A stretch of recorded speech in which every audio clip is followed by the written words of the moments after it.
Please subscribe my channel. I didn't say anything when she said she was tired. I just nodded like I always did and reached for my keys.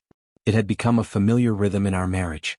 Dinner cleared, lights dimmed, excuses delivered gently, almost kindly.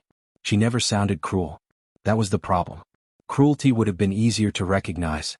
Tired sounded reasonable. Tired sounded mature. Tired sounded like something a good husband was supposed to understand. At first I really did. Long hours at work, stress, responsibilities. Life wasn't a movie anymore. We were adults. I stopped expecting passion and settled for proximity. A hand on the couch. A peck before bed. I told myself intimacy changes with time, that love becomes quieter. I repeated that lie so often it started to sound like wisdom. But quiet slowly turned into empty. Weeks passed. Then months. I noticed the way she'd tense when I sat too close. How she'd check her phone when I complimented her. How her laughter came easily for everyone else but me. I didn't accuse her. I didn't sulk. I adjusted. I learned to want less. I learned to swallow disappointment without making a sound.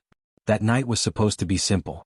Her best friend was over, wine on the table, the kind of evening meant to feel relaxed. I wasn't part of the conversation, just background noise, a familiar piece of furniture. They laughed, shared stories, refilled glasses. I smiled when expected and stayed quiet when ignored. I'd gotten good at that too. When it got late, I stood and stretched, already knowing how it would go. I leaned down and kissed my wife's cheek. "I'm heading to bed," I said. She didn't look up from her glass. "I'm too tired," she replied, automatic, rehearsed. Same words. Same tone. Same distance. I might have walked away like always. I almost did. Then her friend looked at me. Not quickly. Not accidentally. She held my gaze and smiled. It wasn't playful. It wasn't drunk. It was deliberate. "I'm not," she said softly, like it was nothing. Like it didn't change everything. The room went quiet, though no one said another word. My wife laughed it off, a sharp, nervous sound, and said something about jokes and wine. Her friend leaned back, still watching me, still smiling. No apology. No embarrassment. Just certainty. That was when I understood something I hadn't wanted to admit. This wasn't about being tired. It never was. I excused myself and went to the bedroom, closing the door with more care than the moment deserved. I sat on the edge of the bed and stared at my hands. They looked older than I remembered. Useful hands. Reliable hands.